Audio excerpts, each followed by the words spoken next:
আসুন মাদানী চ্যানেলের দর্শকবৃন্দ, আমরা নাতে রসুল সাল্লাল্লাহু আলাইহি ওয়াসাল্লাম শ্রবণ করার আগে নিয়ত করে নিই আল্লাহ তাআলা এবং তার প্রিয় হাবিব সাল্লাল্লাহু আলাইহি ওয়াসাল্লামের সন্তুষ্টি অর্জনের জন্য ইনশাআল্লাহ নাত শরীফ পড়ব এবং শুনব। সাল্লি আলা রাসূলিনা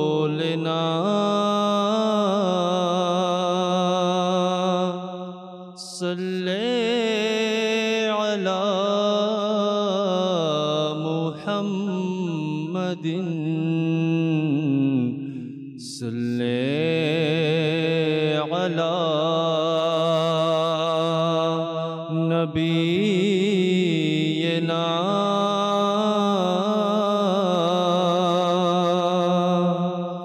সাল্লি আলা মুহাম্মাদিন। আমি মদিনাতে যাব,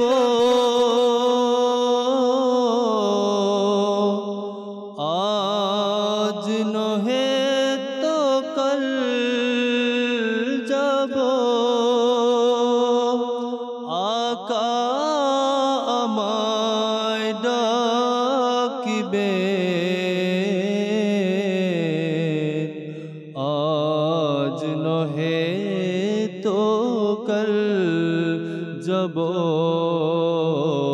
সাল্লি আলা রাসূলিনা সাল্লি আলা মুহাম্মাদিন সাল্লি আলা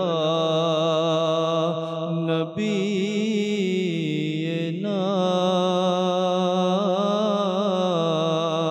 সাল্লি আলা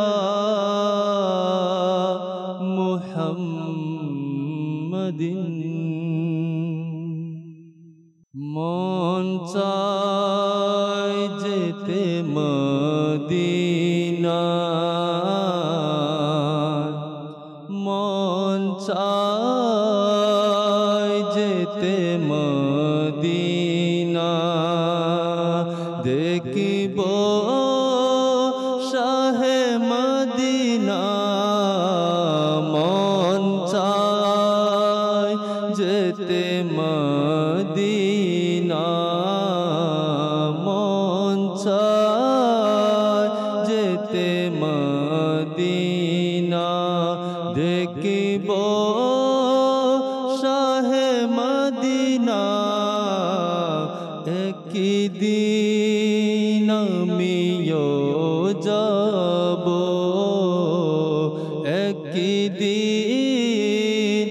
আমিও যাব। ডাকিলে শাহে মদিনা, মন চায় যেতে মদিনা। আমি এক গরিব দুঃখী, কিভাবে যাব মদিনায়? আমি এক গরিব দুঃখী, কিভাবে যাব মদিনায়? প্রিয় নবীর করুণায়, প্রিয় নবীর করুণায় একদিন যাব মদিনা।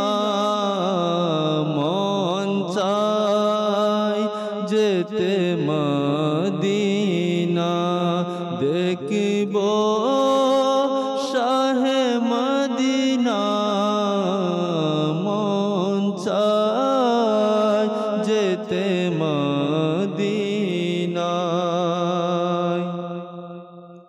তোমারি বীর 比 বিরহে কাঁদি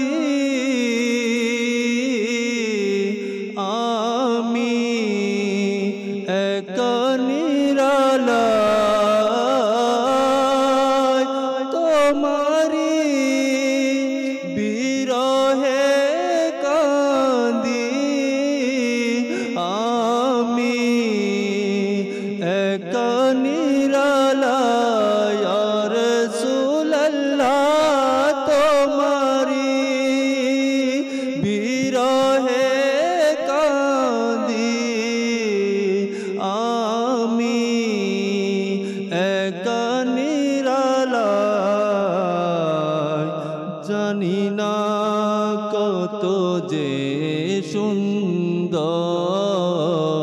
জানি না কত যে সুন্দর তুমি সোনার মদিনা, মন চায় যেতে মদিনায়। তোমার ধুলি বালিতে রোগে শিফা রয়েছে, তোমার ধুলি বালিতে রোগে শিফা রয়েছে, কত যে পুত পবিত্র, কত যে পুত পবিত্র তোমার ধুলি মদিনা, মন চায় যেতে মদিনা। হাজিদের কাফেলা দেখে মন যায় আমারও ছুটে, হাজিদের কাফেলা দেখে মন যায় আমারও ছুটে, অশ্রু বয়ে যায় আমার, অশ্রু বয়ে যায় আমার, তোমার ধ্যানে মদিনা, মন চায় যেতে মদিনা, মন চায় যেতে মদিনা। দেখব শাহে মদিনা একদিন, আমিও যাব ডাকলে শাহে মদিনা, মন চায় যেতে মদিনা। দেখব সোনার মদিনা। সুবহানাল্লাহ, মাশাআল্লাহ, মাশাআল্লাহ, আলহামদুলিল্লাহি রাব্বিল আলামিন, ওয়াসসালাতু ওয়াসসালামু আলা সাইয়্যিদিল মুরসালিন, আম্মা বা'দ, ফাআউযু বিল্লাহি মিনাশ শাইতানির রাজিম, বিসমিল্লাহির রহমানির রহিম। আসসালাতু ওয়াসসালামু আলাইকা ইয়া রাসূলুল্লাহ ওয়া আলা আলিকা ওয়া আসহাবিকা ইয়া হাবিবাল্লাহ, আসসালাতু ওয়াসসালামু আলাইকা ইয়া নবিয়াল্লাহ ওয়া আলা আলিকা ওয়া আসহাবিকা ইয়া নূরাল্লাহ। দর্শক, যে যেখান থেকে আমাদের সাথে শরীক হয়েছেন আপনাদের সকলকেই জানাচ্ছি আমাদের প্রোগ্রামের পক্ষ থেকে অসংখ্য শুভেচ্ছা এবং অভিনন্দন। দর্শক, শুরুতে আমরা কালাম শুনে নিয়েছি। তো আমাদের প্রতিদিন একটি নির্ধারিত বিষয় নেওয়া হয় যার উপর আমরা আলোচনা করে থাকি। তো সেই বিষয় সম্পর্কে একটি প্যাকেজও আমাদের রেডি থাকে। তো আসুন শুরুতে আমরা সেই প্যাকেজটি দেখে নেই, এরপর ইনশাআল্লাহ আজকের বিষয় সম্পর্কে আমরা আলোচনা করব। সাল্লু আলাল হাবিব সাল্লাল্লাহু আলাইহি ওয়া সাল্লাম। আপাত দৃষ্টিতে 3 অক্ষরের একটি শব্দ, কিন্তু এর মধ্যেই সাহসিকতা, দৃঢ়তা, ধৈর্য, অপেক্ষা, মঙ্গল, নম্রতা, ভদ্রতা, শান্তি ও তৃপ্তির সমগ্র বিশ্বজগৎ নিহিত। ব্যক্তিজীবন হোক বা সামষ্টিক, পারিবারিক হোক কিংবা সামাজিক, ধৈর্য ব্যতীত জীবনের বই অসম্পূর্ণ। আজ এই কথা অতি প্রয়োজনীয় যে আমাদের সব সময় ধৈর্য ধরতে হবে। কষ্ট, দুশ্চিন্তা ও দুঃখের মুখোমুখি হলে ধৈর্যই সর্বোত্তম সমাধান এবং সর্বাপেক্ষা উত্তম উত্তর। সুবহানাল্লাহ, আমরা দেখলাম যে আজকের বিষয় হচ্ছে ধৈর্য নিয়ে। তো বিষয় আজকে নেওয়া হয়েছে ধৈর্য ধারণ। তো আমরা বিভিন্ন সময় এই পরিস্থিতির শিকার হই, এমন এমন সমস্যা আমাদের মাঝে আসে, ধৈর্য ধরাটা অনেক টাফ হয়ে যায়। তো ধৈর্য ধারণ করলে কি কি উপকারিতা আছে, আর ধৈর্য না ধরলে আমাদের কি কি পরিস্থিতির সম্মুখীন হতে হবে, কি কি সমস্যার সম্মুখীন হতে হবে, সে সম্পর্কে ইনশাআল্লাহ আজকে আলোচনা শুনবো। আজকে আমাদের সাথে উপস্থিত আছেন আমাদের নাঈম ভাই। হুজুর কেমন আছেন? আলহামদুলিল্লাহ, মাশাআল্লাহ, ভালো আছেন? আলহামদুলিল্লাহ। এবং আমাদের সাথে আছে আমাদের সেলিম ভাই। সেলিম ভাই কেমন আছেন? আলহামদুলিল্লাহ রাব্বিল আলামিন আলা কুল্লি হাল। মাশাআল্লাহ, মাশাআল্লাহ। মোস্তফা কামাল ভাই কেমন আছেন? মাশাআল্লাহ। তো আজকে অতিথিদের কাছ থেকে আমরা আজকের বিষয় সম্পর্কে আলোচনা করব। শুরুতেই যাব আমি আমার নাঈম ভাইয়ের কাছে। মাশাআল্লাহ, আজকের বিষয় নেওয়া হয়েছে ধৈর্য ধারণ নিয়ে। তো এই ব্যাপারে আপনার অভিমত? প্রথমত মাদানী চ্যানেলের দর্শক শ্রোতা আপনাদেরকে বলবো, আপনারা ধৈর্য সহকারে মেহেরবানি করে অনুষ্ঠান দেখেন। হ্যাঁ, আল্লাহ সবাইকে কবুল করুক। আল্লাহ তাআলার পক্ষ থেকে ধৈর্য এটা অনেক বড় নিয়ামত। এই দুনিয়ার মধ্যে যারা সাকসেসফুল হয়েছে, যারা সাকসেস হয়েছে, তারা কিন্তু ধৈর্যশীল ছিলেন। অধৈর্য ব্যক্তি কখনোই সাকসেস হতে পারে না, সেটা দুনিয়ার ক্ষেত্রে হোক কিংবা আখিরাতের জন্য হোক। মানুষ চায় যে আমি ইবাদতকে বাড়াবো, আমি ইবাদতের মাত্রাটা করব। তো ইবাদত করতে গেলে ইখলাসের প্রয়োজন। ইখলাস না থাকলে তো সেই ইবাদত কবুল হবে না। আর একটা সময় দেখা যাচ্ছে 1 দিন 2 দিন 3 দিন সে ইখলাসের সাথে করার পরে সে ক্লান্ত হয়ে গেল, ধৈর্য হারায় ফেললো। এরপর দেখা যাচ্ছে সে মুখলিসের সাথে যে কাজটা করতেছে আল্লাহর সন্তুষ্টির জন্য, সেটা থেকে সে দূরে সরে যাচ্ছে অধৈর্য হওয়ার কারণে, অস্থির হওয়ার কারণে। আমরা দেখেন সকালে যখন ঘুম থেকে উঠি, নাস্তা না করলে আমরা অস্থির হয়ে যাই। নাস্তা করে অফিসে যেতে হবে, কাজে যেতে হবে। ইনসানের আপনার যে বিস্তারিত বর্ণনা আসছে কোরআনে পাকের মধ্যে, বৈশিষ্ট্য আসছে, এর মধ্যে এটাও আছে যে ইনসান অর্থাৎ মানুষ কিন্তু অধৈর্য, অস্থির। তো এই আমাদের এই যে জবানকে সংযম করার জন্য তো একটা উত্তম মাধ্যম হচ্ছে আমরা চুপ থাকবো। নিজের জবানকে অহেতুক কথাবার্তা, গীবত করা, চুগলি করা, যেটা অপ্রয়োজনীয়, যেটা না আমার না বললেই চলে, সেটা থেকে নিজেকে একটু সংযত রাখার জন্য একটু সবর করতে হবে। একজন ব্যক্তি আল্লাহওয়ালা, তো ইনার মাগফিরাতের ব্যাপারে আসছে যে আল্লাহ তাআলার পক্ষ থেকে তিনি মাগফিরাত প্রাপ্ত হলেন। কীভাবে? যে ইনার স্ত্রী খাবারের মধ্যে একটু লবণ বেশি দিয়েছে। আচ্ছা, লবণ যখন বেশি দেয় তখন স্বাভাবিকভাবে কিন্তু মাথা গরম হয়ে যায়, যে খাবারটা খাইতে পারছে না। এক তো টাকায় খরচ করছে, পরিশ্রম করছে, এরপর যেমনটা আমার স্বাদ মতো হচ্ছে না। এরপর আল্লাহ তাআলার সন্তুষ্টির জন্য সে সবর করলো। রাগান্বিত হওয়ার যে রাগ চলে আসছে, রাগকে কন্ট্রোল করে একটু সবর করলো, নিজেকে স্থির করে নিল। তো এর প্রতিদান আল্লাহ তাআলা কি দিল? আল্লাহ তাআলা ওই ব্যক্তিকে মাগফিরাত দান করলো। ইন্তেকালের পর বলা হচ্ছে তোমার আল্লাহ তাআলা মাগফিরাত তোমাকে দান করেছে কিভাবে? যে বলছে আমার এক সময় রাগ চলে আসছে, নিজেকে কন্ট্রোল করতে পারছে না, অধৈর্য অবস্থার মধ্যে আমি নিজেকে একটু সবর করেছি, আল্লাহ তাআলা দয়া করেছে। তো যারা ইসলামী বোন রয়েছে তারাও পরিবারের মধ্যে, পরিবারের সদস্য, যেভাবে আমরা বাইরে কাজকর্ম করি, সংসারের মধ্যে অন্যান্য ঘরের মধ্যে ঘর পরিষ্কার পরিচ্ছন্নতা রাখা, রান্না বান্না করা, বাচ্চাদের দেখাশোনা করা, মুরব্বী থাকলে তাদের সেবা শুশ্রূষা করা ইত্যাদি কাজসমূহ কিন্তু তাদেরকে করতে হয়। সেক্ষেত্রে তাদের প্রতি আমাদেরকে নম্রতা প্রদর্শন করতে হবে। আরেকটা জিনিস আমাদের হয়তো প্রশ্ন আসতে পারে, অধৈর্য আমরা কখন হই? আমরা অধৈর্য হয় না কবে? আমরা প্রত্যেকটা কাজের মধ্যে কিন্তু অধৈর্যতা প্রদর্শন করি। আপনি যদি খেয়াল করেন, মানুষ হিসেবে যখন আমরা যদি একটু গরম বেশি পড়ে তাও ছটপট করতে থাকে, অধৈর্য, নিজেকে কন্ট্রোল করতে পারছে না। আরে কী যে গরম পড়তেছে, সহ্যের বাইরে কত কথাই বলে ফেলতেছি। অথচ কিতাবের মধ্যে আসছে আপনি যখন গরম পড়তেছে আপনি আল্লাহর দরবারে আশ্রয় প্রার্থনা চান, আল্লাহ আজকে অনেক গরম পড়তেছে, আল্লাহ তুমি জাহান্নামের আগুন থেকে বাঁচাও, লা ইলাহা ইল্লাল্লাহ মুহাম্মাদুর রাসূলুল্লাহ সাল্লাল্লাহু আলাইহি ওয়াসাল্লাম কলমা শরীফ পড়ে এরকম দোয়া করার জন্য বলা হচ্ছে। যখন অতিরিক্ত ঠান্ডা পড়বে, অধৈর্য, আমি অধৈর্য হওয়ার মাধ্যমে কি গরম চলে আসবে? গরম হবে না, বরঞ্চ ঠান্ডার মৌসুমে ঠান্ডা বৃদ্ধি, তাপমাত্রা যখন বাড়ার তখন বাড়বে, যখন কমার তখন কমবে, কিন্তু আমি অধৈর্য হয়ে যাচ্ছি। যখন ট্রাফিক জ্যাম থাকে তখন আমি অধৈর্য হয়ে যাচ্ছি। যখন মানে বাস ড্রাইভারের কোনো দোষই নাই, কিন্তু ওর উপরই আমরা মানে চড়া হয়ে যাচ্ছি। এরপর যখন কারেন্ট চলে যাচ্ছে তাও আমরা অধৈর্য হয়ে যাচ্ছি। আমি একটা কাজ তারকে নিয়েছি, এটা কাজটা আমি সম্পন্ন করব, আমি ঠিক সময় করতে পারছি না, তাও অধৈর্য হয়ে পড়ছে। আচ্ছা, কেউ আমাকে পাওনাদার রয়েছে টাকার লেনদেনের ব্যাপারে, একটু এদিক সেদিক হয়ে গেলে আমরা অধৈর্য হয়ে যাচ্ছি। এরপর আপনি যে বললেন পরিবারের মধ্যে যে কাজটা যতটুকু করার দরকার, খাবারটা যেরকম পরিবেশন করার দরকার তাও হচ্ছে না, তা আমরা অধৈর্য হয়ে যাচ্ছি। শারীরিক একটু অসুস্থতা, তাও অধৈর্য হয়ে যাচ্ছি। অপারেশন সাকসেসফুল হয় না, তাও অধৈর্য হয়ে যাচ্ছি। শরীরের মধ্যে মনে করেন আপনার শারীরিকভাবে কেউ আপনার অস্থিরতার মধ্যে আছে, বিমার হয়েছে, তাও দেখা যাচ্ছে অধৈর্য হয়ে যাচ্ছে। এমন কোনো কাজ নেই যে মানুষ কি করে না, অধৈর্য হয়। এমনকি ইবাদতের বেলায়ও প্রত্যেকটা কাজের মধ্যে অধৈর্য।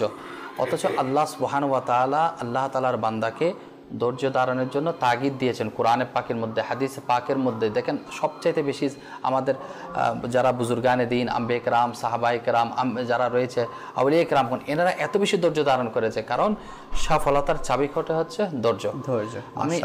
আমি আপনাকে উপস্থাপন মাদানী চ্যানেলের মাধ্যমে এই জন্যই করছি, যাতে আমরা কোন কাজের মধ্যে ধৈর্য ধারণ করি। আমরা তো কোনো কাজের মধ্যে ধৈর্য ধারণ করি না, প্রত্যেকটা কাজের মধ্যে অধৈর্যতা আমরা প্রদর্শন করি, যেটা মূলত উচিত নয়। আমি যে কাজের জন্য অধৈর্য হয়ে যাচ্ছি সেই কাজটা কিন্তু সফল হচ্ছে না, বরঞ্চ অধৈর্য হওয়ার কারণে আমি যে সাকসেসের দ্বার থেকে কিন্তু আমি অনেক পিছিয়ে যাচ্ছি।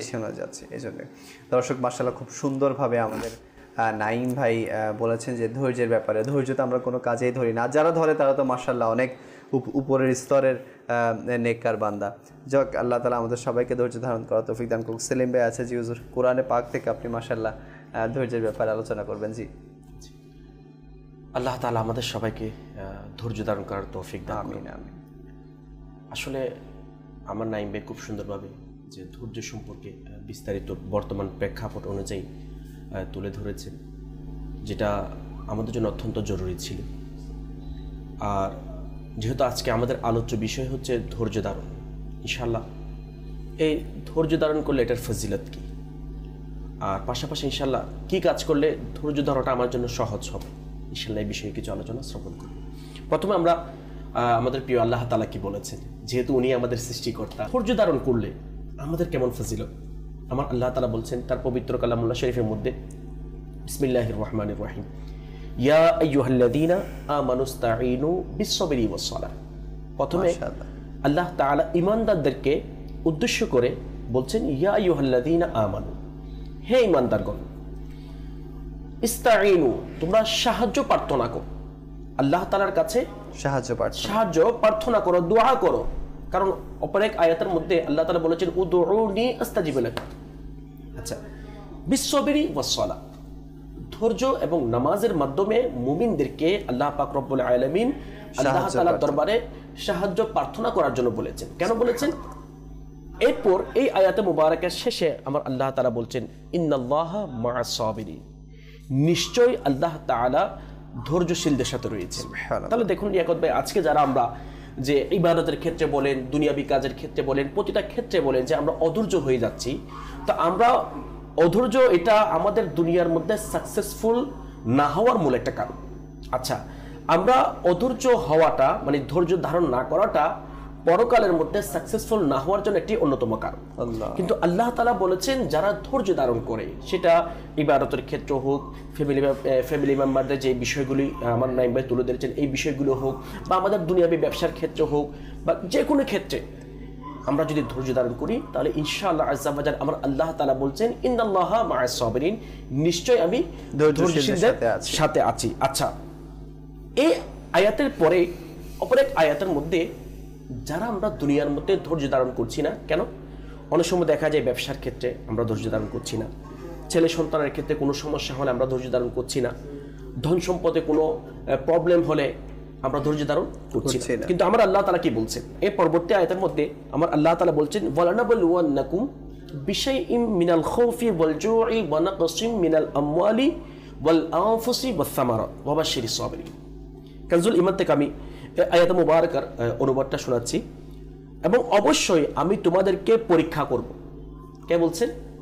আল্লাহ তাআলা বলছেন, অবশ্যই আমি তোমাদেরকে পরীক্ষা করব কিছু ভয় ও ক্ষুধা দ্বারা এবং কিছু ধন সম্পদ, জীবন ও ফল ফসলের ঘাটতি দ্বারা। আচ্ছা, যে এই যে ভয় এবং ক্ষুধা, এই আয়াতে মুবারাকার তাফসীরের মধ্যে একজন তাফসীরকারক এভাবে বলেছেন যে ক্ষুধা দ্বারা উদ্দেশ্য হচ্ছে রমজানের রোজা। সুবহানাল্লাহ, যে ধৈর্য ধারণ করা এটা কি? আল্লাহ তাআলা বলছেন আমাদেরকে পরীক্ষা করবেন এই বিষয়গুলির মাধ্যমে, ক্ষুধার মাধ্যমে, গরিবী হালতের মাধ্যমে, বা আমাদের কোনো সমস্যার মাধ্যমে, আমাদেরকে বিভিন্ন পেরেশানির মাধ্যমে, বা আমাদের সম্পদ নষ্ট হওয়ার মাধ্যমে, আমাদের সন্তান অসুস্থতা হওয়ার মাধ্যমে, নিজে অসুস্থতা হওয়ার মাধ্যমে, বিভিন্ন মাধ্যম দিয়ে আল্লাহ তাআলা আমাদেরকে পরীক্ষা করবেন, এটা বলেছেন।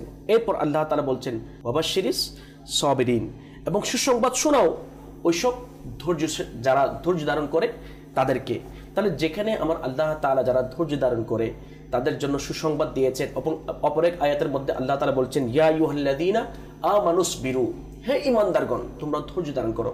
অর্থাৎ এভাবে অসংখ্য অগণিত আয়াতের মধ্যে আমার প্রিয় আল্লাহ তাআলা বিভিন্নভাবে যে আমাদেরকে ধৈর্য ধারণ করার জন্য বলেছেন, কারণ ধৈর্য এটা এমন একটি নিয়ামত, যদি আমরা আল্লাহ তাআলার দয়ায় এই নিয়ামতটা অর্জন করতে পারি তাহলে ইনশাআল্লাহ আজ্জা ওয়া জাল্লা আমরা দুনিয়ার মধ্যেও সফলকাম হব, সাকসেসফুল হব, পরকালও সফল হব। এরপর আরেকটি আয়াত মুবারাকা বলে ইনশাআল্লাহ আমি আমার প্রথম জ্ঞানটা শেষ করছি। অপর এক আয়াত মুবারাকার মধ্যে ধৈর্য ধারণ করলে এটার কি ফজিলত আমার আল্লাহ তাআলা বলছেন ইন্নামা ইউওয়াফাস সাবিরুনা আজরাহুম বিগাইরি হিসাব। সুবহানাল্লাহ। লিয়াকত ভাই, আমার তো এমনিতেও ধৈর্যের ফজিলত রয়েছে, আল্লাহ তাআলা আছেন যে এই আয়াত মুবারাকা যখন মানে স্টাডি করার ক্ষেত্রে যখন আসছে পড়ছি, আলহামদুলিল্লাহ আল্লাহ তাআলার দয়ায় দিলটা অনেক খুশি হলো, কারণ ধৈর্যটা এমন একটা নিয়ামত। আমার আল্লাহ তাআলা বলছেন ধৈর্যশীলদেরকেই তাদের প্রতিদান পরিপূর্ণভাবে দেওয়া হবে। যারা ধৈর্য ধারণ করে তাদের প্রতিদান পরিপূর্ণভাবে দেওয়া হবে, অগণিতভাবে। যেমন কিতাবের মধ্যে আসছে যারা বিভিন্ন আমল করে কিয়ামতের দিন তাদের আমলনামা তাদের জন্য মিজান কায়েম করা হবে, কিন্তু যারা ধৈর্য ধারণ করে তাদেরকে বেহিসাব অগণিতভাবে তাদেরকে দয়া করা হবে। তাহলে আমার আল্লাহ তাআলা বলছেন ইন্নামা ইউওয়াফাস সাবিরুনা আজরাহুম বিগাইরি হিসাব। তো অগণিত বেহিসাব আমাদেরকে দয়া করবেন, আল্লাহ তাআলা মাগফিরাত দান করবেন, নিয়ামত দান করবেন, কিসের কারণে? ধৈর্যের কারণে। সেই জন্য আমরা যদি ধৈর্য ধারণ করি ইনশাআল্লাহ আজ্জা ওয়া জাল আল্লাহ তাআলা আমাদেরকে দয়া করবেন। সেলিম ভাই, সে কেমন ধৈর্য ছিল যে ধৈর্যের কারণে আইয়ুব আলাইহিস সালামের ধৈর্যের মিসাল এখনো পর্যন্ত দেয়া হয়, যার সবকিছু উজাড় হয়েছিল নাইম ভাই। শুধু সন্তান সন্ততি নয়, ঘর বাড়ি ফসল আদি সবকিছু ওনার মানে চলে গিয়েছিল, কিন্তু তারপরও ধৈর্যের কারণে ইতিহাসের মধ্যে সবচেয়ে উজ্জ্বল দৃষ্টান্ত স্থাপন করেছেন আম্বিয়া কেরামগণ সবরের ক্ষেত্রে। বেশক যে যত বেশি আল্লাহওয়ালা, কে বেশি আল্লাহওয়ালা? আল্লাহ তাআলার সবচাইতে নৈকট্যশীল বলতে গেলে আল্লাহ সুবহানাহু ওয়া তাআলা আল্লাহ তাআলার মারিফতকে অর্জন করে নিয়েছেন আম্বিয়া কেরামগণ, বেশক যারা আল্লাহ তাআলার পক্ষ থেকে সম্মানিত হিসেবে শ্রেষ্ঠত্ব লাভ করে যারা দুনিয়াতে তাশরীফ নিয়ে এসেছেন। সুবহানাল্লাহ। এত কিছু লাভ করার পরেও আল্লাহ তাআলা তাদের থেকে পরীক্ষা নিয়েছেন, এটা আমাদের জন্য শিক্ষা। আর আল্লাহ সুবহানাহু ওয়া তাআলার বান্দা, আমি যেগুলো মিসাল দিয়েছি এগুলো হচ্ছে দুনিয়াবি সচরাচর অধৈর্য যেগুলো আমরা হয়ে যাই। আর সবর করা, ধৈর্য ধারণ করা এটা খুবই গুরুত্ববহ। এই জন্যই যে আল্লাহ সুবহানাহু ওয়া তাআলার আমরা হচ্ছি সাধারণ বান্দা। একজন বান্দা যখন আল্লাহ সুবহানাহু ওয়া তাআলা চায় যে আমার অমুক বান্দাকে আমি তার মকামকে আরো বৃদ্ধি করব, তার মর্যাদাকে বৃদ্ধি করব, আমার আল্লাহ তাআলার দরবারে তাকে আল্লাহ তাআলার মকবুল বান্দা হিসেবে কবুল করবে। কিন্তু দেখা যাচ্ছে আল্লাহ তাআলার সেই বান্দার কাছে এত বেশি আমল নেই। এখানে দেখতে হবে একটা হচ্ছে আম্বিয়া কেরামের সবর এবং হচ্ছে সাধারণ মানুষের সবর, এখানে কিন্তু তফাৎ আছে। কতগুলো বিষয় হচ্ছে আকীদার। এখানে হচ্ছে আম্বিয়া কেরামের যে সবরের ক্ষেত্রে সেটা হচ্ছে আমাদের জন্য শিক্ষা, কারণ তাদের চাইতে আল্লাহওয়ালা কে আছে? তাদের চাইতে আল্লাহওয়ালা কেউ নেই। তাদের আল্লাহওয়ালা হওয়ার পরেও তারা আল্লাহ তাআলার পক্ষ থেকে সম্মানিত, এবং যে যত বেশি যাদের অন্তরে সবচাইতে বেশি আল্লাহ তাআলার ভয় ছিল তারা হচ্ছে আম্বিয়া কেরাম। আর যার মধ্যে আল্লাহ তাআলার ভয় বেশি থাকবে তার থেকে আল্লাহ তাআলা বেশি পরীক্ষা করবেন এবং তারাই সাকসেসফুল। কিন্তু আমরা যারা সাধারণ মানুষ, আমাদের থেকে আল্লাহ তাআলা পরীক্ষা নেন কিভাবে? হুজুর বলল কোরআনে পাকের আয়াত দিয়ে যে ধন সম্পদের মাধ্যমে, শারীরিক অসুস্থতার মাধ্যমে, ফসল ফলাদির মধ্যে ক্ষতি হওয়ার মাধ্যমে, ক্ষতি সাধনের মাধ্যমে আল্লাহ তাআলা পরীক্ষা করবেন। আমরা সাধারণ মানুষ, আমাদের থেকে আল্লাহ তাআলা কিভাবে পরীক্ষা নিচ্ছেন? একটা হচ্ছে আম্বিয়া কেরামের, একটা হচ্ছে সাধারণ মানুষের।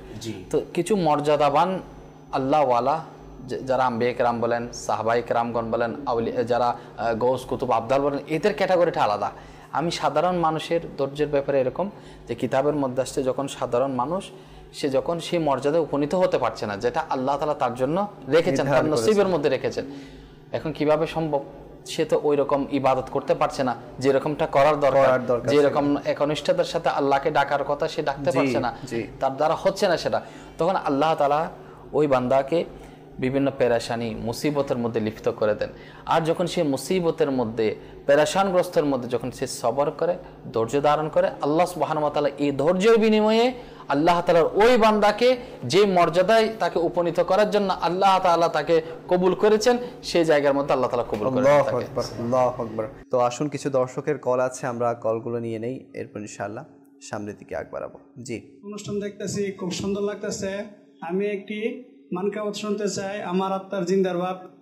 আচ্ছা, ইনশাআল্লাহ অনুষ্ঠানের শেষে আমরা শোনানোর চেষ্টা করব। Next call. চট্টগ্রামের পতাকা থেকে বলতেছি, এটা না চলতে চাই, ইয়ে হাসনাত না না। আচ্ছা, এ হাসনাইনের নানা, মাশাআল্লাহ। জি, নেক্সট কল। আমি সামিম মিয়াসা, ঢাকা মুন্সিগঞ্জ থেকে বলছি। প্রিয় নবী কোকিল, আমি নাট্য শুনতে চাই। আচ্ছা, ইনশাআল্লাহ, জি আমাদের সাথেই থাকুন। Next call. সৈয়দপুর থেকে মিজান ইসলাম, আমি একটি নাটের রসুল শুনতে চাই। টেহা নাই, পয়সা নাই, কেমনি যাব মদিনা। আচ্ছা, ইনশাআল্লাহ শোনানোর চেষ্টা করা হবে। আমরা কথা বলছিলাম একটি ঘটনা নিয়ে আপনার কাছ থেকে, সন্তান ইন্তিকালের ব্যাপারে। জি হুজুর। আল্লাহ পাক রব্বুল আলামিনের অসংখ্য দয়ার যে আল্লাহ তাআলার নেককার বান্দাগণ কিন্তু আল্লাহ তাআলার সন্তুষ্টির মধ্যে সন্তুষ্টি, অর্থাৎ আল্লাহ তাআলার পক্ষ থেকে যে ফাইসালাটা আসে সেটাকে তারা মেনে নেয়, সেটাকে তারা কবুল করে নেয়, এটার মধ্যে অধৈর্যতা প্রদর্শন করে না। যেমন এরকম একটি ঘটনা, যারা আল্লাহওয়ালা মানুষের অনেকের বাচ্চা মারা যায়, কিংবা ব্যবসায়ের মধ্যে বড় লোকসান হয়, বড় বড় ধনী দেখা যাচ্ছে মুহূর্তের মধ্যে ফকির হয়ে যাচ্ছে, তো সে নিজেকে নিজে কতটুকু সে মানাইতে পারতেছে, আল্লাহ তাআলার প্রতি ভরসাটা তার কেমন হয়, এটা হচ্ছে বড় ফাইসালা। ওর মধ্যে মানুষ কিন্তু অ্যাক্সিডেন্ট করে ফেলে। অথচ সিলসিলায় আলিয়া চিস্তিয়ার মহান বুজুর্গ হযরতে সৈয়দনা ফুজাইল বিন আয়াস রহমতুল্লাহ আলাই, ইনাকে কখনোই কেউ হাসতে দেখে নাই, একটু নীরব থাকতো এই টাইপের। যখন ইনার শাহজাদা হযরতে সৈয়দনা আলী বিন ফুজাইল রহমতুল্লাহ আলাই ইনার ইন্তেকাল হয়ে গেল, তখন ইনি মুসকে হাসতে লাগলেন। তো সবাই অবাক হয়ে গেল, হুজুরকে কোনোদিন হাসতে দেখলাম না, হ্যাঁ, আর ইনার সন্তান মারা গেল, ইনি হাসতেছে। তো ইনি বললেন যে আল্লাহ তাআলার সন্তুষ্টিতে আমি সন্তুষ্টি, যে আল্লাহ তাআলার সন্তুষ্টির কারণে আমার সন্তান মৃত্যুবরণ করেছে। তো রব আল্লাহ তাআলা যখন এই ফাইসালা করেছেন, আমি আল্লাহ তাআলার ফাইসালার উপর রাজি খুশি আছি। এটা হচ্ছে আল্লাহওয়ালাদের মাশাআল্লাহ।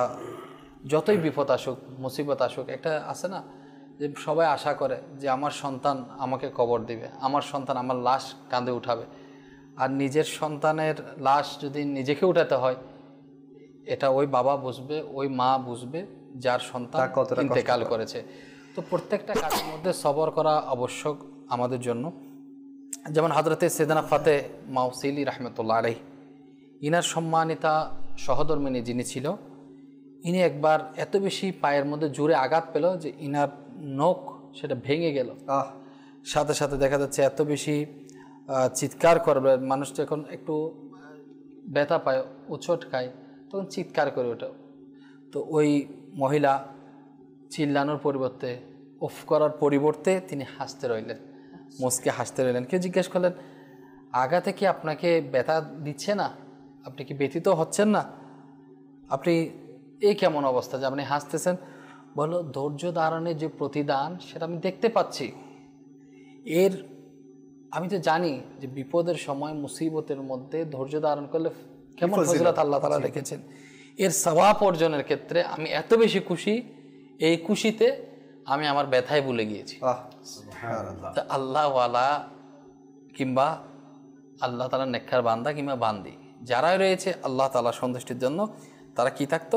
সবর করতো। এখন সবরের মধ্যে বরকত আল্লাহ তাআলা রেখেছে। হুজুর, এখন অবস্থা এমন যে যদি আমার কোনো মানে এমন অবস্থা সৃষ্টি হয়ে যায় যে আমি ওষুধ খেয়েছি, কেউ আমাকে সান্ত্বনা দিচ্ছে, ভাই ধৈর্য ধরেন, ধৈর্য ধরেন, এখন আমার মুখ থেকে বের হয়ে যায় যে ভাই আপনি আমার জায়গায় এসে দেখেন যে এটা কেমন ব্যথা প্রদান করে। তো এই কথাগুলো আমাদের মুখ দিয়ে বের হয়ে যায়, তো এগুলোও না করা উচিত, না করা উচিত। এবং আমির আহলে সুন্নাত দামাত বরকাতুহুল আলিয়া এটাও বলেছেন, যে জিনিসটা মিথ্যা হয়ে যায়, যে জিনিসটা অহেতুক হয়ে যায়, সেটা থেকে নিজেকে বাঁচানো দরকার। হযরত সাইয়্যিদুনা আব্দুল্লাহ ইবনে আব্বাস রাদিয়াল্লাহু তাআলা আনহুমা থেকে তিনি বর্ণনা করেন, আল্লাহ পাক রব্বুল আলামিন কোরআনে পাকের মধ্যে 3 ধরনের ধৈর্যের কথা বলেছেন। কয় ধরনের? 3 ধরনের ধৈর্য। ধৈর্যের প্রকারভেদ আছে? জি, 3 ধরনের ধৈর্য। তো ওই 3 ধরনের ধৈর্যের কিন্তু প্রতিদান আলাদা, এক একটার চেয়ে এক একটা মর্যাদা বেশি।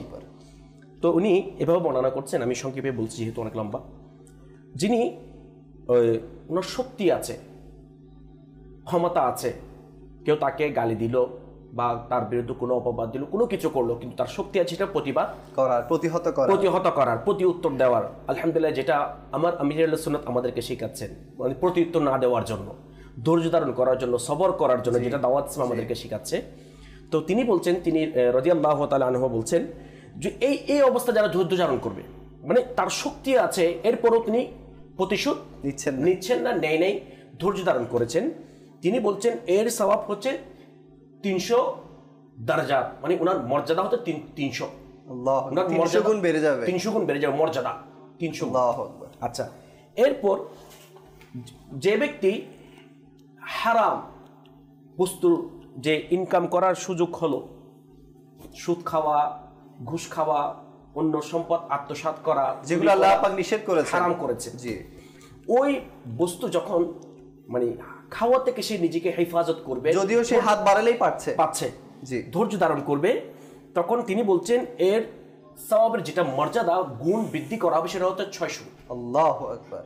এর আগেরটা হচ্ছে 300, এটা হচ্ছে 600। আল্লাহু আকবার। আচ্ছা, এরপর তিনি বলছেন, যেহেতু আমার নাইম ভাই যে মুসিবতের সময়, যেটা বর্তমান সময় আমরা দেখা যায়, মুসিবতের সময় যেটা আমরা ধৈর্য হারা হয়ে যায়, এমনও কি যে আমাদের জবান দিয়ে এমন কিছু শব্দ, ওয়ার্ড, কুফরি কালিমা তো বের হয়ে যায়, জি, যেটার কারণে ঈমান নষ্ট হয়ে যায়। তো তিনি বলছেন যে মুসিবতের সময় যারা ধৈর্য ধারণ করবে তাদের ওই যে সওয়াবের যেটা গুণ, মার্তাবা, মর্যাদা, সেটা 900। আল্লাহু আকবার। তাহলে মুসিবতের সময় ধৈর্য ধারণ করা, এটা কেমন ফজিলত, কেমন মর্যাদা। আচ্ছা, যে ইয়াহইয়াউল উলুমের মধ্যে একটি বর্ণনা এভাবে আসছে, এই পূর্বে আমি একটি যে ঘটনা আরজ করব, কারণ আমরা যেহেতু মুসলমান, আমরা সবাই বিশ্বাস করি আল্লাহ তাআলা আমাদের রিজিক দাতা, জি, বেশক, আমাদের সৃষ্টিকর্তা, এবং এটাই সবচেয়ে আমাদের আকীদা, ঈমান, বিশ্বাস এটা হওয়া দরকার যে আল্লাহ তাআলা বান্দার জন্য যে মুহূর্তে যেটাই করে ওটাই বেস্ট। কিন্তু আমরা অধৈর্য হওয়ার কারণে, ধৈর্য না ধরার কারণে, ধৈর্য যে সবর করার যেটা যে ফজিলত, সওয়াব রয়েছে, ওই সম্পর্কে জ্ঞান না থাকার কারণে আমরা অধৈর্য হয়ে যাই। একজন ব্যবসায়ী ছিলেন আল্লাহ, উনি, ওনার এত সম্পদ ছিল, এক পর্যায়ে ওনার সম্পদ যেতে যেতে যেতে সব কিছু চলে গেল, শুধুমাত্র একটি চাটাই, বিছানোর জন্য একটি চাটাই। আল্লাহ, অনেক বড় ব্যবসায়ী ছিলেন এবং আল্লাহওয়ালাও ছিলেন। দেখেন আল্লাহওয়ালা হলে এটা কেমন ফজিলত। তখন তিনি ওই ছাটার মধ্যে বসে আল্লাহ তাআলার শুকরিয়া আদায় করতে লাগলেন, মওলা তুমি আমাকে দয়া করেছো, আল্লাহ তাআলার ইবাদত করতে লাগলেন, জিকির করতে লাগলেন। তখন ওই ব্যবসায়ীর যারা বন্ধু ছিল, প্রতিবেশী ছিল, তারা বলতে লাগলেন যে তোমার এতগুলি সম্পদ, এত কিছু ছিল, ব্যবসা বাণিজ্য ছিল, যেতে যেতে সবকিছু চলে গেল, তুমি এরপর আল্লাহ তাআলার শুকরিয়া আদায় করছো। তখন ওই বান্দা, ওই ব্যবসায়ী আল্লাহওয়ালা কেমন একটি শিক্ষা মাদানী ফুল আমাদের জন্য ছুড়ে দিয়েছেন। তিনি বললেন, আচ্ছা, যে আল্লাহ তাআলা আমার ব্যবসা বাণিজ্য, ধন সম্পদ যা ছিল সবকিছু নিয়ে গেছে, শুধুমাত্র একটা চাটাই আছে। আচ্ছা বলেন, এই যে আমার হাত, আল্লাহ তাআলা এটা কত বড় একটি নিয়ামত। যার কাছে হাত নাই তার কাছে গিয়ে প্রশ্ন করো যে এই হাতের মূল্য তোমার কাছে কতটুকু। যদি তাকে বলা হয় তোমাকে একটা হাত দেওয়া হবে, সে যদি বলে আমার কাছে যা আছে সবকিছু দিয়ে দিব, যদি আমার কাছে যদি কোটি নয় দুনিয়ার সমপরিমাণ সম্পদ, দুই জায়গায় পুরো দিয়ে দিব, কারণ আমার হাতের প্রয়োজন। আচ্ছা, এরপর তিনি বললেন যে চোখ, আল্লাহ তাআলার পক্ষ থেকে এটা কত বড় নিয়ামত, কোটি টাকা দিলেও আমি চোখ পাবো না, জবান পাবো, এভাবে প্রতিটা অঙ্গ প্রত্যঙ্গ দিয়ে তাদেরকে বুঝালেন। তাহলে এই যে কোটি কোটি টাকার সম্পদ আল্লাহ তাআলা আমার কাছে আছে, রেখেছেন, চিনিয়ে নেন নাই, ধ্বংস করে দেন নাই, ক্ষতিগ্রস্ত করে দেন নাই। আচ্ছা, এরপর যেটা শেষে মাদানী ফুল দিয়েছেন তিনি বললেন যে এই যে ঈমানের দৌলত। আল্লাহু আকবার। আল্লাহওয়ালা ব্যবসায়ী বললেন যে এই যে ঈমানের দৌলত, এটা কেমন নিয়ামত একজন মুসলমানের জন্য। আল্লাহ তাআলার পানা, আল্লাহ তাআলা যদি আমার যে ব্যবসায়ী সম্পদ চিনিয়ে নিয়েছেন বা আমার কারণে নষ্ট হয়ে গিয়েছে বা চলে গিয়েছে, যদি ওই ব্যবসায়ী সম্পদ নষ্ট হওয়ার পরিবর্তে যদি আমার ঈমান চিনিয়ে নিত, তখন আমি কি করতাম।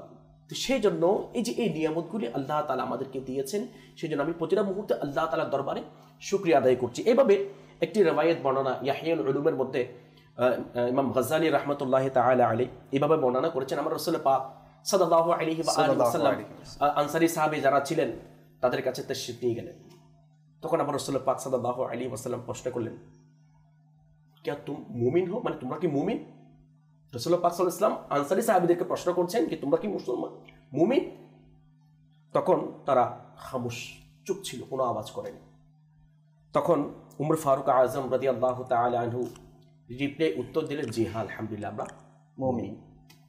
আচ্ছা, তখন রাসূল পাক সাল্লাল্লাহু আলাইহি ওয়াসাল্লাম যে বললেন যে ইমানের যে মুমিন তুমি বলেছ, এটার আলামত কি, চিহ্ন কি, পরিচয় কি? তখন তিনি বললেন যে সাহাবায়ে কেরাম আলাইহিম রিদওয়ান ইরশাদ করলেন, যখন আল্লাহ তাআলার পক্ষ থেকে সখী ধন সম্পদ থাকে, কি থাকে? ধন সম্পদ থাকে, ওই অবস্থায় আমি আল্লাহ তাআলার শুকরিয়া আদায় করি। এটা হচ্ছে মুমিনের আলামত। এরপর যখন আজমাইশ মুসিবত চলে আসে, যখন কোনো দুনিয়াবি পেরেশানি চলে আসে, সেটা যে কোনো ক্ষেত্র হোক, মুসিবত তো মুসিবতেই, সেটা ব্যবসায়িক ক্ষেত্র হোক, বড় হোক, ছেলে সন্তান, যেটা আপনারা কিছুক্ষণ পূর্বে যে ইন্তেকালের ক্ষেত্রে বলেছেন, এক কথায় মুসিবত। আর আল্লাহ তাআলা বলেছেন যে এগুলির মাধ্যমে আমাদেরকে পরীক্ষা করবেন আমরা কতটুকু আল্লাহ তাআলার দরবারে শুকরিয়া আদায় করি এবং ধৈর্য ধারণ করি। আচ্ছা, এরপর তিনি বলছেন যে আজমাইশ যখন মুসিবত আসে, ওই মুহূর্তে ধৈর্য ধারণ করে এবং আল্লাহ তাআলা বান্দার উপর যেটা ফয়সালা করে, ওই ফয়সালার উপর রাজি থাকে, সন্তুষ্ট থাকে। এই কথাটা বলার পর তখন রাসূল পাক সাল্লাল্লাহু আলাইহি ওয়াসাল্লাম বলছেন যে ও রব্বে কাবার কসম করে বলছি তোমরা মুমিন। সব কথার মূল কথা হচ্ছে যে অবস্থায় থাকি না কেন আল্লাহ পাকের প্রতি ভরসা করা, এতে করে ইনশাআল্লাহ আযজা ওয়া জাল্লা আমাদের ধৈর্য অর্জন হয়ে যাবে। তাওয়াক্কাল আলাল্লাহি ফাহুয়া হাসবু। অর্থাৎ যে ব্যক্তি আল্লাহ তাআলার উপর পরিপূর্ণ তাওয়াক্কুল করবে, আল্লাহ পাক রব্বুল আলামিন ওই বান্দার জন্য যথেষ্ট হবে। সুবহানাল্লাহ। ইনশাআল্লাহ আবার আমরা ডিসকাশনের দিকে যাব। অনেকে অনুরোধ করেছিলেন আমাদেরকে কালামের জন্য, মোস্তাফা কামাল ভাইয়ের কাছে আছি যে হুজুর কিছু কালাম শামিল করবেন। ডেকে নাও না প্রিয় নবী, তুমি মোরে মদিনাতে, ডেকে নাও না প্রিয় নবী, তুমি মোরে মদিনাতে,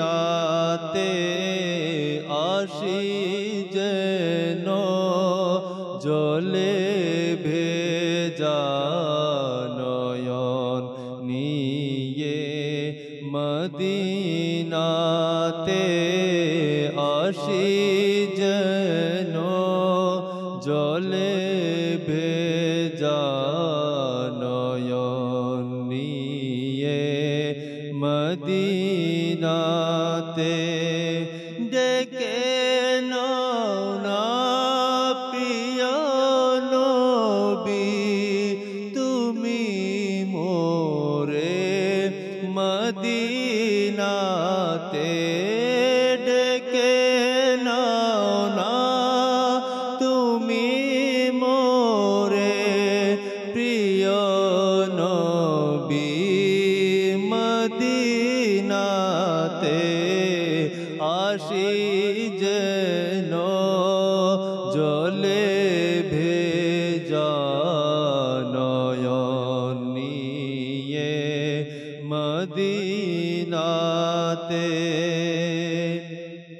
আমার সালাম দিও হাজি, কেঁদে কেঁদে নবীর রওজায়,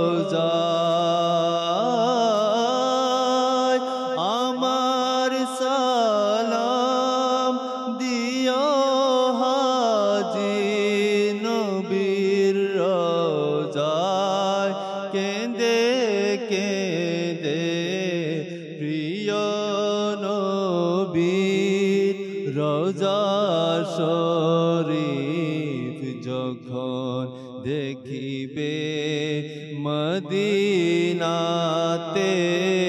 প্রিয় নবীর রওজা শরীফ যখন দেখিবে, মদিনাতে দিদার যখন পাব তোমার,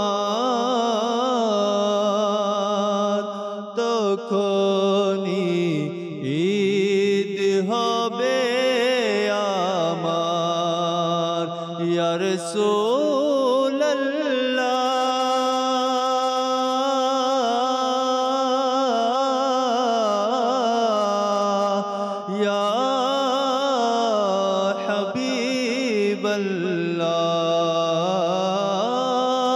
দিদার যখন পাবো তোমার তখনই ঈদ হবে আমার প্রেমের শোধা দাও না মোরে তুমি ডেকে মদিনাতে প্রেমের শোধা দাও না মোরে তুমি ডেকে মদিনাতে ডেকে নাও না প্রিয় নবী তুমি মোরে মদিনাতে না দৌলত চাই না সুনাম চাই শুধু এ দয়াটুকু চাই ইয়া রাসূলুল্লাহ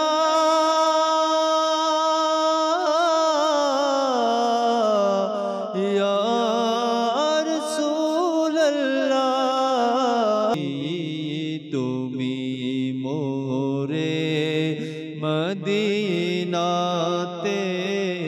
আসি যেন জলে ভেজা নয়ন নিয়ে মদিনাতে আসি যেন জলে ভেজা নয়ন নিয়ে মদিনাতে।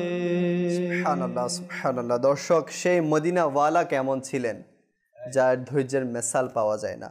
একটি রাওয়ায়াত এভাবে আসছে, ধৈর্য ধারণ করলে এটা কি ফজিলত। নবী করিম রউফুর রহিম সাল্লাল্লাহু আলাইহি ওয়া আলিহি ওয়াসাল্লাম এর জান্নাতপূর্ণ, বরকতপূর্ণ, রহমতপূর্ণ আলিশান ফরমান হচ্ছেন। তিনি বলছেন, আমার আল্লাহ তাআলা ইরশাদ করছেন, আল্লাহ তাআলা যখন কোনো বান্দাকে তার শরীরের মধ্যে, যেটা আয়াতের মধ্যে বলেছেন, এটা হাদিস মুবারকের মধ্যে বলছেন, শরীরের মধ্যে বিভিন্ন রোগের মাধ্যমে, মাল এর মাধ্যমে, সন্তান সন্ততির মাধ্যমে যদি কোনো কষ্ট মুসিবত তার কাছে পৌঁছে, আর ওই বান্দা যদি সবরে জামিল, আল্লাহ তাআলা সন্তুষ্টির জন্য সবরে জামিল করে, ওই মুসিবতের উপর ধৈর্য ধারণ করে, তখন ওই প্রিয় আল্লাহ তাআলা বলছেন যে কিয়ামতের দিন আমার লজ্জা হবে যে, হায়া হবে যে তার জন্য আমি মিজান কায়েম করি। এরপর বলছেন যে আমি তার আমল নামায় আমল খোলাটা সেটা আমি পছন্দ করি না। যে মুসিবতের সময় ধৈর্য ধারণ করবে, আল্লাহ তাআলা যে অবস্থায় রেখেছে এর উপর কি থাকবে? সন্তুষ্ট থাকবে। আল্লাহ পাক আমাদের সবাইকে তৌফিক দান করুক। এটি অর্জন করার একটি সেগমেন্ট আমাদের বাকি রয়েছে, যেটিতে আমরা সোনালী যুগের ঘটনা শুনে থাকি। আসুন দেখি আজকে কোন ঘটনাটি আমাদের জন্য প্রস্তুত করা হয়েছে। সাল্লু আলাল হাবিব সাল্লাল্লাহু তাআলা আলা মুহাম্মদ সাল্লাল্লাহু তাআলা আলাইহি সাল্লাম। মাদানী চ্যানেলের দর্শক শ্রোতা, আবার উপস্থিত হয়েছি সোনালী যুগের ঘটনা নিয়ে। আজকেও খুবই চমৎকার একটি ঘটনা আপনাদের সাথে শেয়ার করব। হযরত সাইয়েদনা আব্দুল্লাহ বিন ওমর রাদিয়াল্লাহু তাআলা আনহু বর্ণনা করেন যে আমিরুল মুমিনিন হযরত সাইয়েদনা ফারুক আজম রাদিয়াল্লাহু তাআলা আনহু নতুন জামা পরিধান করলে ছুরি আনলেন এবং বললেন, হে বৎস, এর লম্বা হাতাগুলোর প্রান্ত ধরে টানো এবং যতটুকু পর্যন্ত আমার আঙ্গুল রয়েছে তার সামনের কাপড় কেটে দাও। সাইয়েদনা আব্দুল্লাহ বিন ওমর রাদিয়াল্লাহু তাআলা আনহু বললেন, আমি তা কাটলাম, তখন তা একেবারে সোজা হলো না, বরং আঁকাবাঁকা হয়ে গেল। আমি আবেদন করলাম, আব্বা জান, যদি এটি কাঁচি দিয়ে কাটতাম তবে উত্তম হতো। তিনি বললেন, বৎস, এটি এভাবেই থাকতে দাও, কেননা আমি রসুল করিম রউফুর রহিম সাল্লাল্লাহু তাআলা আলাইহি সাল্লামকে এভাবেই কাটতে দেখেছি, এজন্য আমিও হাতাগুলো ছুরি দিয়ে কাটলাম। আমিরুল মুমিনিন হযরত সাইয়েদনা ফারুক আজম রাদিয়াল্লাহু তাআলা আনহুর জামার হাতা কাটার পর জামার অবস্থা এমন হয়েছিল যে এর থেকে কিছু সুতা বের হয়ে তার কদমে চুমু খাচ্ছিল। প্রিয় ইসলামী ভাইরা, একটু ভাবুন, হযরত সাইয়েদনা ফারুক আজম রাদিয়াল্লাহু তাআলা আনহু এর পবিত্র সত্তায় হুজুর সাল্লাল্লাহু আলাইহি সাল্লামের ইশকে রসুল, তার সুন্নাতের উপরে আমল করার উৎসাহ কেমন ছিল। প্রিয় আকা সাল্লাল্লাহু আলাইহি সাল্লামের অনুসরণে তিনিও ছুরি দিয়ে জামার হাতা কেটে নিয়েছিলেন, কিন্তু তা সঠিকভাবে কাটা হয়নি। তবুও তিনি এই অবস্থায়ও এই জামাটি পরিধান করতে কোনোরূপ লজ্জা অনুভব করেননি। এটি উচ্চ মর্যাদা সম্পন্ন রাসূলের সুন্নাতের অনুসরণ ছিল। এভাবে অন্যান্য সাহাবা একরাম আলাইহিমুর রিদওয়ানরাও সুন্নতকে ভালোবাসতেন এবং সুন্নতের উপরে আমল করতেন। আমাদের উচিত নবী করিম সাল্লাল্লাহু তাআলা আলাইহি ওয়াসাল্লামের সকল সুন্নতকে মহব্বত করা এবং আঁকড়ে ধরা এবং সুন্নতের উপরে আমল করা। সাল্লু আলাল হাবিব সাল্লাল্লাহু তাআলা আলা মুহাম্মদ সাল্লাল্লাহু তাআলা আলাইহি ওয়াসাল্লাম। আলোচনা শুনলাম সুন্নাতের ব্যাপারে। আল্লাহ কারীম আমাদের সবাইকে তৌফিক দান করুক। যেহেতু অনুষ্ঠানের সময় প্রায় শেষের দিকে, একটি মানকাবাত শামিল করবো আত্মারের। জি হুজুর, একটি মানকাবাত। হে আমিরে আহলে সুন্নাত, তোমার শওকত জিন্দাবাদ। হে আমিরে আহলে সুন্নাত, তোমার শওকত জিন্দাবাদ। তোমার তরে সারা দুনিয়ায় দ্বীনের প্রসার জিন্দাবাদ। আমারা তার জিন্দাবাদ, আমারা তার জিন্দাবাদ, আমারা তার জিন্দাবাদ, আমারা তার জিন্দাবাদ। এলো তোমার দুয়ার থেকে দিন ও শরিয়তের বাহার। এলো তোমার দুয়ার থেকে দিন ও শরিয়তের বাহার। এলো তোমার দুয়ার থেকে দিন ও শরিয়তের বাহার। এলো তোমার দুয়ার থেকে দিন শরিয়তের বাহার। আলা হযরত জিন্দাবাদ, সদরো শরিয়ত জিন্দাবাদ। আমারা তার জিন্দাবাদ, আমার প্রিয় জিন্দাবাদ। আমারা তার জিন্দাবাদ, আমার মুর্শিদ জিন্দাবাদ। তোমারি কাজ পাথর জমিতে নদী খননের মতো। তোমারি কাজ পাথর জমিতে নদী খননের মতো। তোমারি কাজ পাথর জমিতে নদী খননের মতো। তুমি থাকো প্রজ্বলিত আর নিরাপদ জিন্দাবাদ। আমারা তার জিন্দাবাদ, আমারা তার জিন্দাবাদ, আমারা তার জিন্দাবাদ, আমারা তার জিন্দাবাদ। পরিবর্তন করেছ তুমি নওজোয়ানদের জাহির বাতিন। পরিবর্তন করেছ তুমি নওজোয়ানদের জাহির বাতিন।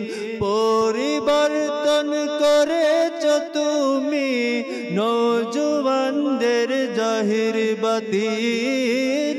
পরিবর্তন করেছ তুমি নওজোয়ানদের জাহির বাতিন। মদিনা দিল রোশনি তোমার নুরানি চেহারা জিন্দাবাদ। আমারা তার জিন্দাবাদ, আমারা তার জিন্দাবাদ, আমারা তার জিন্দাবাদ, আমার মুর্শিদ জিন্দাবাদ, আমার আতার জিন্দাবাদ, আমার আমার প্রিয় জিন্দাবাদ। মাশাআল্লাহ, মারহাবা। সবরে জামিল কাকে বলে? উত্তম, যেটা বেস্ট ধৈর্য ধারণ। তো কিতাবের মধ্যে বলছেন যখন মানুষ মুসিবত হয়ে যায়, মানে পেরেশানিগ্রস্ত হয়ে যায়, কোনো পেরেশানি চলে আসে, অর্থাৎ তার পেরেশানি অন্যের কাছে প্রকাশ না করা, এটা হচ্ছে সবরে জামিল, সবচেয়ে উত্তম ধৈর্য।